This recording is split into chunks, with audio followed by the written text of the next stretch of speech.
Welcome back. Today we're going to talk about Cooper Flagg.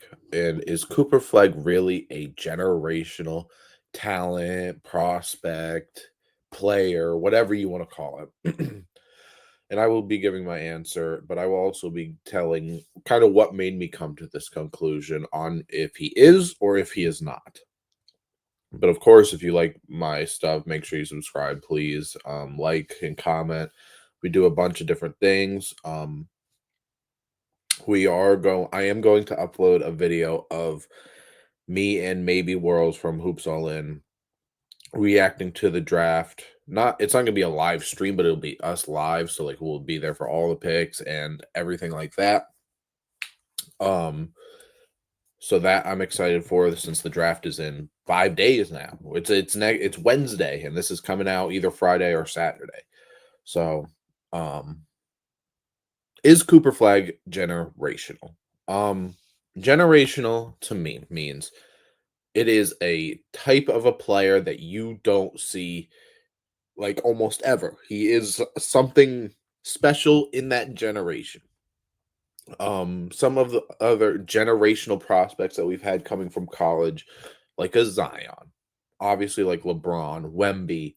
I believe Anthony Davis at his time was listed in that like oh man, I believe he was compared to like Tim Duncan and stuff. Like there are players that I don't know. Like Cooper Flag is an amazing player. I believe he will be an amazing player when he gets to the league.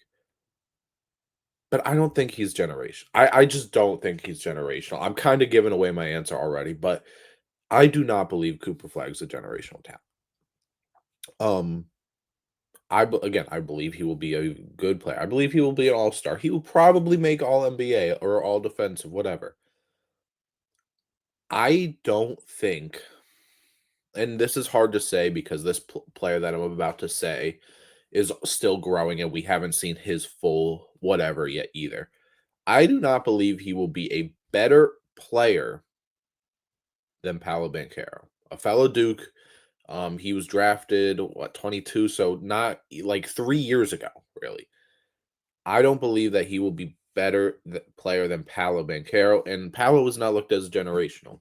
For a while, people didn't even consider Paolo the number one pick. A lot of people were picking Jabari Smith as the number one pick back when we were in that draft period. Um, but yeah, I just don't like if we look at Cooper Flagg's stats, which I have pulled up for in for his freshman year, obviously a one and done. He played almost 31 minutes per game, 37 games. He averaged 19, 7.5, 4, about a steal and a half, and a block and a half, 2 turnovers. He shot 38% from three on 3.5 attempts, and 48% from 13 attempts per game. I I think he will be an amazing NBA player. I do. I think when he gets drafted to Dallas, assume like that's 99% probably happening. He's going to Dallas, and when that team is full, I think he was going to be such a like useful player like in there. Like he's not going to be the number one. Hell, he might not even be the number two when Kyrie and AD are both healthy. But the fact that you could have him bring him into a winning environment, and he will be able to make a difference is something that I think is going to matter, right? Like I think that there is um pluses to having a number one pick go right to a winning situation. Granted, Dallas is not the like number one team in the West or anything like that. They still have things they got to figure out. They're going to make moves outside of the draft, I would assume, maybe getting rid of Daniel Gafford, or maybe that's them acquiring Drew Holiday from the Celtics, or maybe that's acquiring something else, getting off of Daniel Gafford because Daniel Gafford wants to be paid like a real starting center. And I can't say he's crazy because he's one of the better role player centers that we have. But part of the things that I think Cooper Flag, like obviously the things that he is great with, obviously aggressive. He can run the floor. He's He's confident. Like that's what you need from a number one pick. Obviously, a good finisher. He'll draw a lot of attention. Now, I don't know how much that's going to translate just because, again, he's not going to be the guy. Maybe in the start of the season, but he's not going to be the guy to start off. Um, but the things that I think that caught my eye a little when I was doing, because there was a part of me that was really locked into this draft, doing some players before was doing this YouTube stuff. So I was like doing my own little scouting thing. But I think he's a little, I don't know how to say this because I just said he can run the floor, but I believe he's a little slow footed. I think when I wrote this, um, he's a little slow-footed defensively, like agile. Like he just, but like he's a 6'10" forward, so like it's fine. He often gets ripped like in the paint when he goes up, to, because obviously he's a big guy. He likes getting to the paint, but I noticed that he often gets stripped. Obviously shot streaky, but there's not a lot of players that come right into the NBA with just a pure textbook perfect form and just amazing shot percentages, and just in general he's turnover prone. But again, he number one prospect with all the eyes on you. I said he only averaged, what was it? Did I say two turnovers a game? So it's obviously it's not the worst, but and I mean the things he did, he was all tourney team, all region, consensus all American, 24, 25 AP Player of the Year, the John Wooden Award, ACC Player of the Year, All Defensive, ACC Rookie of the Year, ACC All Freshman, 24, 25 All ACC, and the Naismith Award, all in his freshman season. So, like, he will be an amazing player, but I just don't think, like, if we're giving the title generational out every year, they're not generational. We don't have two that we are not having two generational prospects back to back. I believe Wemby, yes, is a generational prospect. He's something we just don't see. We haven't seen. Maybe we'll see more of, but like there are people with, I guess, that prototype like Porzingis or Chet, but I guarantee you if that a lot of people, if you were to put all-star Porzingis or whatever version of Porzingis you think is the best, but all-star Porzingis in New York versus Wemby this season, I guarantee you 85% of people are picking Wemby in his second season. That's generational, where people are already saying he's better than a guy who was a one-time all-star, done whatever. And Wemby would have been Wemby was an all-star this year, actually. Wemby was an all-star because he got hurt after. So forget what I said. But like that's generational. Chet hasn't done, like, he's a good player. He could have maybe made All Star this year, but he hasn't looked the greatest in the finals and the playoffs.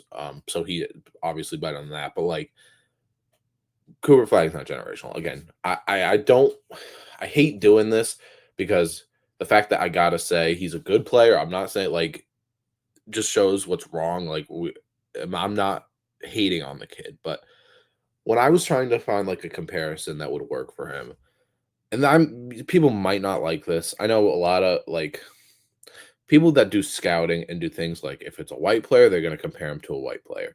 If he's a left-handed player, they're going to compare him to a left-handed player. If he's foreign, they're going to compare him to a foreign player. The thing that I think, and I think he will be better than this player, but the thing ever with everything that he can do, where he can shoot the ball. He could drive. He's a good rebounder. Again, 7.5 per game. He can pass.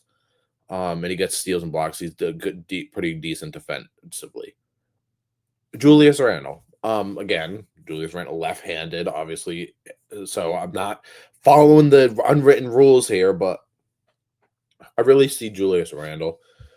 Because, and if you think Julius Randle is a bad comparison, I don't know what to tell you. Julius Randle, um, I believe multiple All NBA teams, more like multiple meaning more than one. Two-time All NBA, three-time All Star, 21 Most Improved Player. And he had some years where he averaged 24, 10, and 6. Yeah, 25, 10, and 4. I his defense probably will be better than Julius Randle's. Um, but like when you talk about a big wing that can do pretty much a little bit of everything, he's strong more than like because like a lot of forwards we see coming in now, they're like Mikal Bridges, right? I'm not saying Mikal Bridges isn't strong, but he's not using his size and strength. He's playing like a guard, but he's a forward. That's a lot of what we see now. Like we see how we see centers playing like guards now. This guy, Cooper Flagg, is a forward who plays like a forward, like Julius Randle, and he can just do a little bit of everything. Where he, again, I believe at some point, like he will probably, I don't know what to say. It's hard to predict what he would do in his rookie year. But if I had to put a number on it, I would assume I don't think he gets 20. I would assume he gets like 17, maybe 7 rebounds and 3 assists, something like that. Similar numbers to college, but just down a little bit because he's not the guy. He's gonna have space. He's gonna be able to be the guy at times, but it's just interesting. Again, this is a draft where the top, like, if everything goes good, Cooper Flagg's going to a potentially winning team. Dylan Harper is going to a potentially team that wants to try and win and get in the playoffs. Ace Bailey, although who knows what the hell is going on with Ace Bailey. If he goes to the Sixers, even though he declined his workout with the Sixers, he's going to a potential team that wants to win. The three top teams are teams that aren't at the bottom of the barrel, right? Like, okay, yeah, Spurs, Sixers were, um, got eliminated in the play-in, but they have like basically they're not going there, and they're not going to be the best player. They're not going to be the second best player. And some of them won't be the third best player. So it depends. But I really think that Cooper Flagg, again, good player. He will make an all-star team. I'm sure he will make at least an all NBA, all defensive team whenever he really grows into his role and grows into however this Dallas team will look when AD's old, Kyrie's old, who knows again what other moves they'll make on the outside, but he's gonna have space to work. I mean, you got Kyrie and Clay on the perimeter with you as of now. Again, Kyrie's hurt for the first little bit of the season. AD can not really stretch the floor like he used to, but he could. And then, I mean, you got PJ Washington, you got Najee Marshall. Obviously, the big Gafford and Lively don't stretch the floor, but he's going to have space. He's going to be able to operate. But when you talk about generational, I think that's a thing that people use very loosely. And generational is a thing that is a select people. I think it's completely okay to be the number one pick, the consensus number one pick, pretty much all year, and probably even before. I mean, he's literally going to be an 18-year-old rookie for the first little bit of the season because he reclassified. He's technically supposed to be a freshman this season, but I mean, he's going to be a big player, big player. But again, I think it's perfectly okay to not be generational because then you are putting a lot of expectations on the kid, on Cooper Flagg, to do things that maybe he's not like generational is a thing where you have a potential to be a top 5 in your position all time. Top 3, like you have so much to live up for. And I think as a number one pick, you still have a lot to live up for, but it's okay to be the number one pick, a really good career, but you're not labeled as generational. Like there are players that have the number one pick, not generational, but they had good careers. Kyrie Irving, his teammate. AD was labeled as generational. He's probably a lot of people think he's a lock for the Hall of Fame. Like he can't if he retired today. I mean, I think he has a 90% chance of making it, but some people have him at 100. But like, it's okay to be a number one pick and not be labeled as generational, and just let your career do what your career does. But let me know in the comments. I see there's just so many people. I feel like more people consider him generational than don't. And if I'm wrong, please correct me about that. Please correct me in the comments. But I feel like A lot of people see Cooper Flagg as generational, and I don't think that we're not having two generational prospects back to back. Um, and we're certainly not having 3 and 5 years or whatever year. 3 and 6 years was Zion, who he was at the time, and because right, we label Zion as generational. But before I go, this is perfect for what I was just saying. We label Zion as generational. He had one of the best. He had some of the most hype ever coming out of college, and so for like good reasons. But now he's a good player. When he's healthy, he's a 26 point per game scorer, but he's not healthy. But he's on a bad team. He hasn't seen anything, and it's Zion has played. So he was drafted in 2019. So what? This will be his 6th year, maybe something like that. It's okay, like to not be generational because Zion labeled as generational, and now he's not doing anything, and you see everything that's happening with Zion, everything that people put around Zion's name. So again, I don't I'm gonna hold off on generational. Again, if that's what you think, of course, let me know. I respect it, but I'm just saying there are things that I think differentiate from generational versus just like, hey, that guy's consensus number one. He's been consensus since this time last year, probably. So, but of course, if you like this stuff, make sure to subscribe, like, comment, come back. I'm posting stuff pretty much daily, if not then every other day, but at least 5 or 6 times a week. I'm posting something, whether it's talking about the finals, talking about the off season, looking at a trade article, 2K, whatever it is. I'm doing it. So make sure you come back and thank you for watching.